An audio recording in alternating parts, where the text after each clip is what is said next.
Hey, what's going on, everybody? My name is Corey, better known as the Seaman, and I want to welcome you to another edition of the Seaman's Cinema Sit-Down. Oh, we got an interesting one on our hands here, folks. So this was a movie when first announced, I got all excited, then found out that it wasn't what I thought it was. But was still excited because the cast looked really strong, and I got a very interesting movie that does some things good enough to intrigue me enough that I'd like to maybe go back here. But it does some other things really poorly that kind of hurt the movie overall. What am I talking about? Well, you know the drill. You got to pull up a chair and take a seat.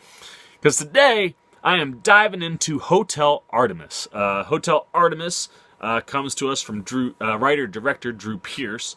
This is his directorial long-form debut. He's done short-form films in the past, but is best known for his writing of Iron Man 3 and, of course, the big one, Mission Impossible: Rogue Nation. So we know we have a fairly decent writer on our hands. Say what you want about Iron Man 3, but it does do some really nice things. And then Rogue Nation is just a fantastic Mission Impossible movie.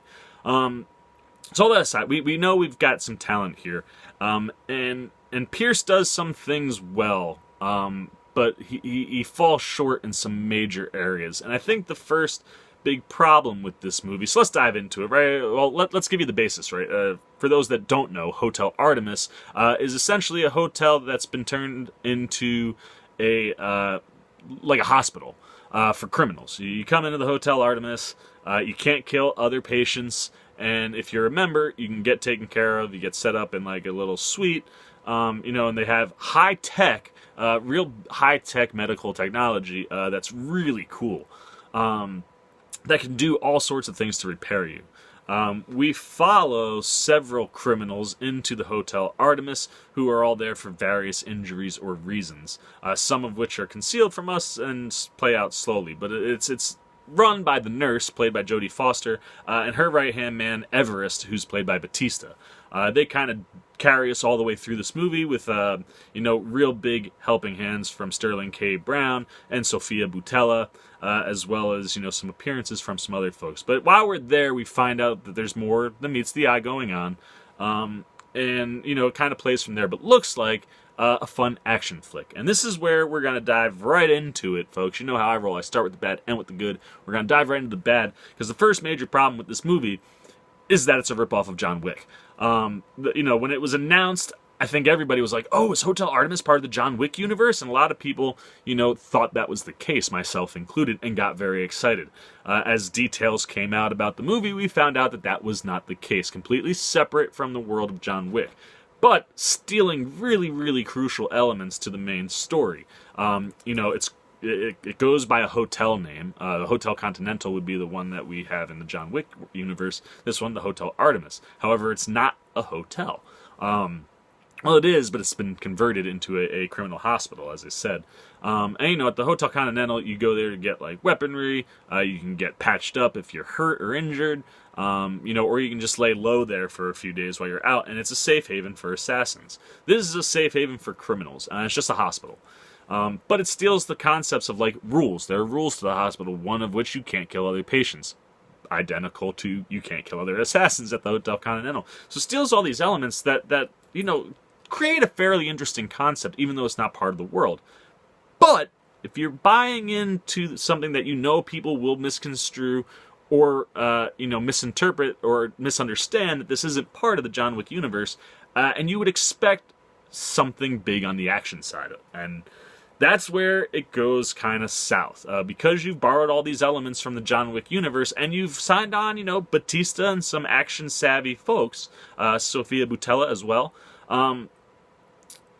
and then it turns out not to be that, because you can't really have too much action violence inside a hotel or hospital where you can't kill anybody. And that's where it runs into its problems. Now, on the overall, I do think that Pierce develops a pretty decent world, one that's interesting that if you played it right.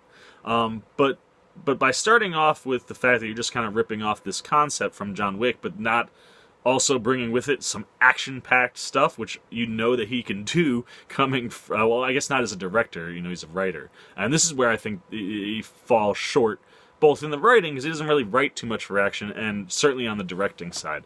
I feel like a more skilled, seasoned veteran would maybe been able to get more out of this than we do. And like I said, it does feel kind of like his directorial debut. Not a ton of style to the movie. And he doesn't really know how to take advantage of his cast, and I think that's the biggest problem in the movie. Following the fact that you're not getting a John Wick action movie, I would love to see.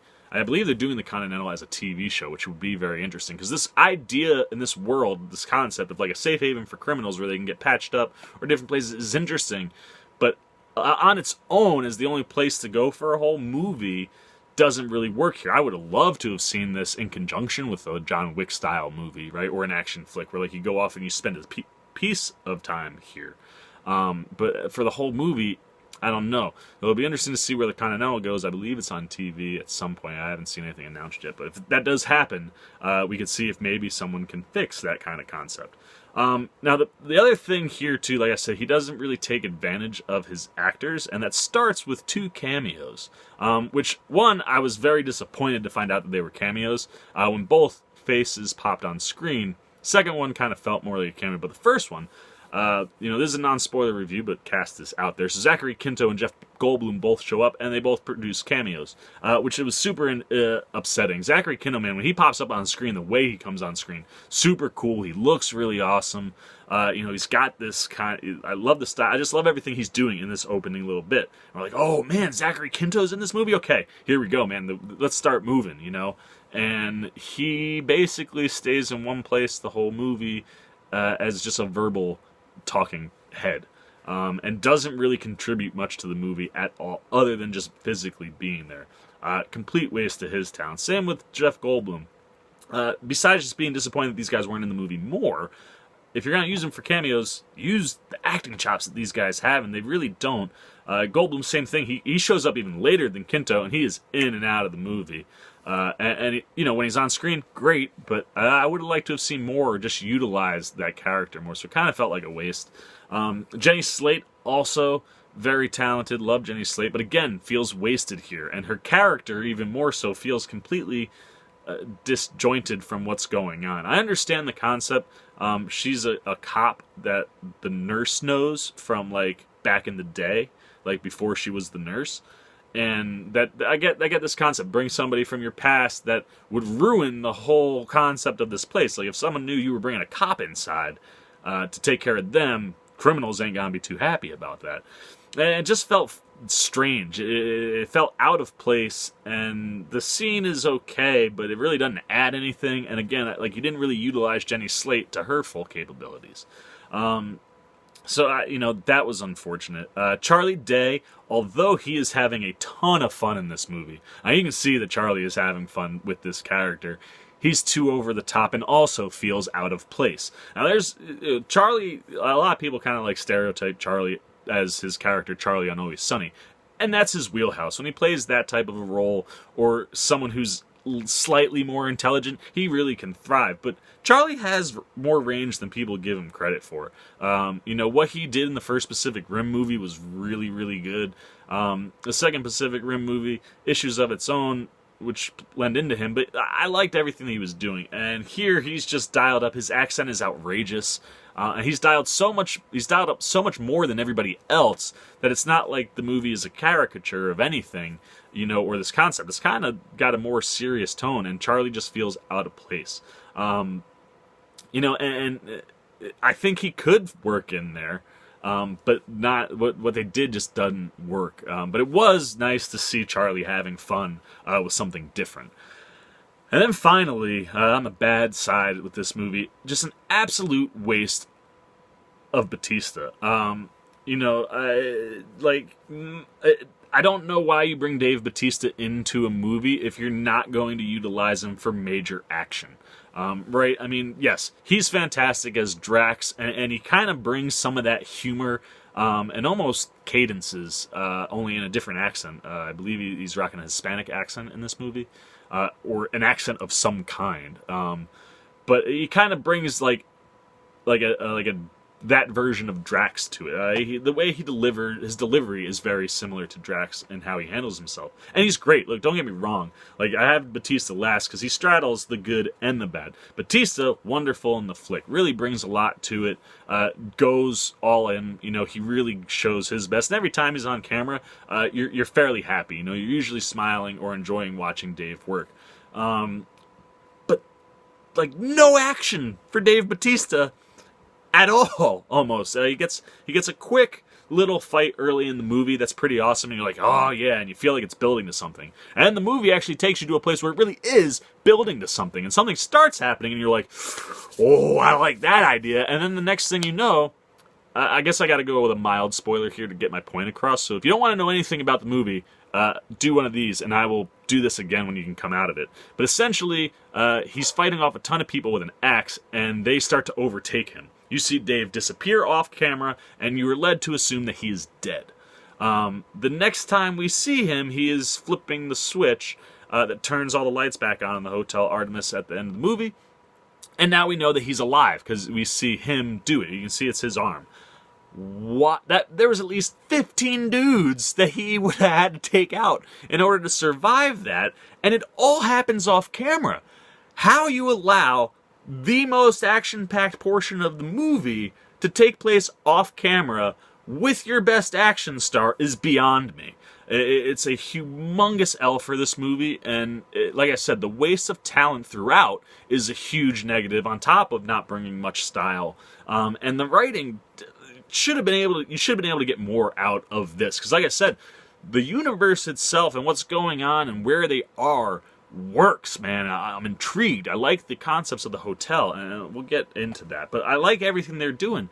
Just not a lot there to play with. And to have Batista have all his action, killing possibly like 15 dudes, happen off camera, it's a travesty.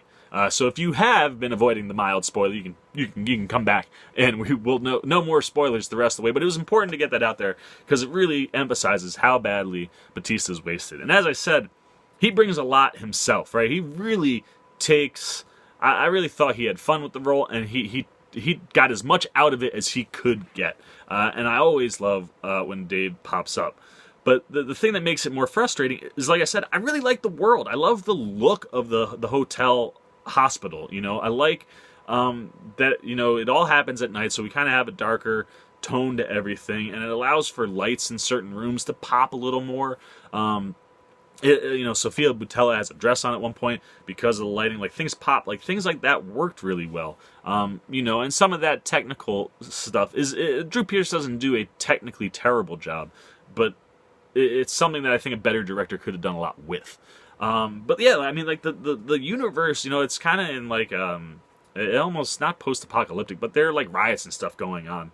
And protests that are happening outside of the hotel in a sketchy neighborhood.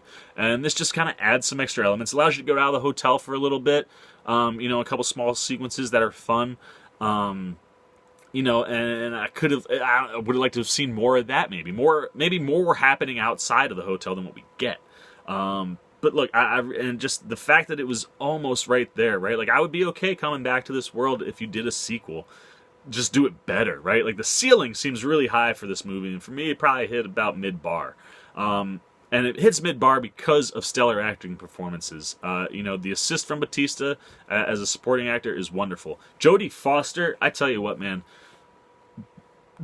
knocked my socks off. I was head over heels so happy to see Jodie Foster like kicking ass, like she's not actually kicking ass, but acting wise, she kicks ass in this movie, man. She, you know, her look is great. You know, she looks older. She's the quirks that her character has. She's very quirky, and I won't get into detail, but it kind of limits her from doing certain things. And just the way she plays the role is brilliant. She really shines the whole movie, and she is the backbone that would make me say, that's why I stuck it out, man. Everything Jodie Foster does in this flick is just awesome, and I like how tough she is to these criminals, and that quirkiness and uneasiness about certain things, how it can completely allow her to flip that and disappear and become the opposite of that toughness. And she executes both so well. And her delivery and just everything she's doing is wonderful. I love that she's the one that kind of takes us through this movie. Jodie Foster knocks this one out for me. She's the reason that I like this movie as much as I do. And I love her relationship with Batista. Her and Batista was a perfect person for her to play off of. I wish he would have gotten more to do, but the perfect support for what Foster does throughout the movie. Their relationship is awesome. And like I said, anytime they're on screen together, you're smiling. And that's because Batista brings it, man. He does as much as he can with it. Sterling K. Brown, who plays Wakiki. That's the other thing that's cool about the hotel. That's also stolen, kind of. Oh no, I guess it's not stolen from John Wick because people know who they are. But this one is you come in anonymously and then you are assigned names of rooms. More in line with Reservoir Dogs, right? Like, you have Mr. Blue, Mr. Green. Like, they're all, not their real names, but they have something to call them. So Sterling K. Brown's character is staying in Wakiki, so they call him Wakiki. Him and his brother end up coming into the hospital because his brother is like mortally injured. And that's where we get to see the other thing about the hotel that I mentioned briefly early, the cool tech, man. The tech they have to save these guys is like way far advanced, and it all is really cool, and I love the way they utilize it. But Sterling K. Brown, man, as always, just brings it, right? I mean, because of that situation with his brother, it allows him to go to those emotional places that Sterling K. Brown is just so good at going, and he really gives you a all-around acting performance. But on top of that is he balances it out by being a really cool, believable criminal. It's not something that we've seen him do before, but when he does it, like, it fits him. It doesn't feel like he doesn't feel out of place, and he is cool, man. I just love Sterling K. Brown. Another guy that just brings a ton of, just a big assist to really make you enjoy this movie. I would recommend checking it out. You gotta temper your expectations because it's not what you expect. But the acting performances that shine enough that you walk out going, "Hey, man, I'm not mad. I saw that." I also love his relationship with Sofia Boutella, which is, again, something else that could have been expanded. Maybe we could have gotten some stuff with them outside of the hotel. Know that they knew each other beforehand. Sofia Boutella is one of the characters that really isn't telling you everything that she's doing.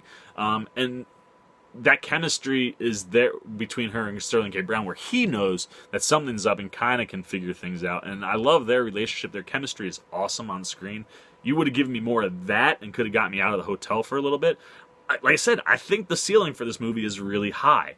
On Sofia Boutella, she plays Nice.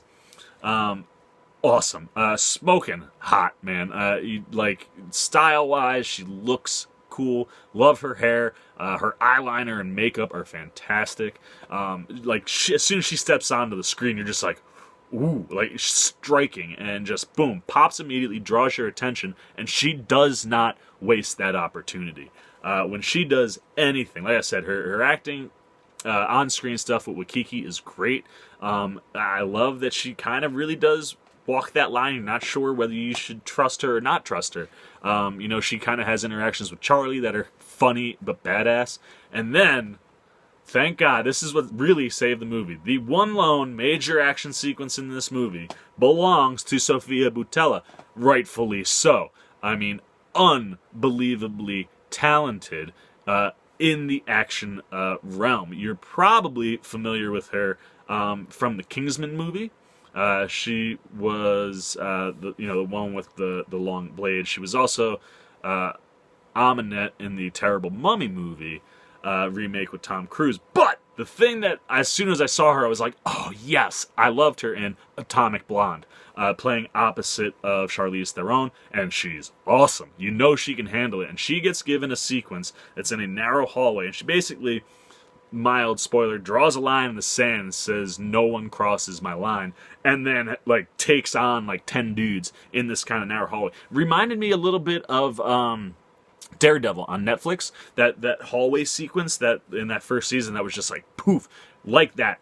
Not as visceral, but oh my gosh, the choreography, the hand-to-hand combat, the way her dress looks when she's moving is flawless. It pops. It's so pretty to watch her movements because of the dress, the way it's styled, and how awesome she is, man. Like I said, the choreography. You knew she could do it, and thank God they gave her a nice action sequence. If you gave me that and a Batista scene, oh man, like you could have had a really big time fun action movie that has like a really, the story is written well, right? Like it's written well enough. My issues are that you kind of didn't take it places where you should have.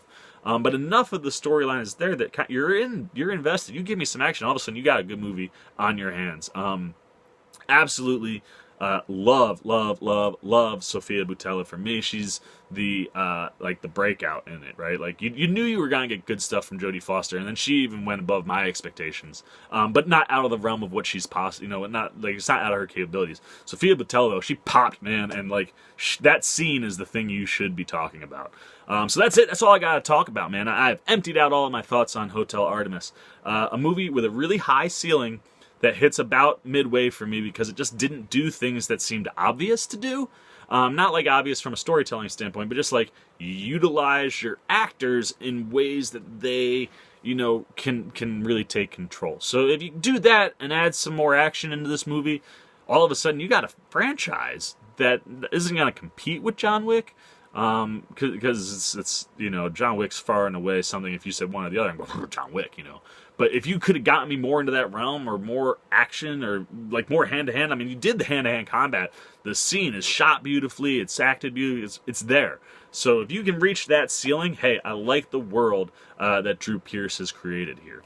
But for me, middle of the road movie overall, because it's lacking in its action, and you just don't utilize some really awesome talent to the best of what they could have done. That's it. That's all I gotta say. You know the drill now, man. If you've seen the movie, hit those comments. Let me know what you thought about it. If you haven't seen it, are you gonna? I would say go check it out, but temper your expectations. You're not gonna get this really awesome action flick nonstop, but you do get a fairly strong story and really, really good acting performances from more than half of the cast. So please hit those comments below. Let me know what you're thinking. As always, if you are new here, hit that subscribe button, hit the little bell so that you get an alert every time I make a new video. And as always, if you liked it, please give me a thumbs up because I love those. For the Seaman Cinema Sit Down, I am the Seaman, and I am signing off. Peace!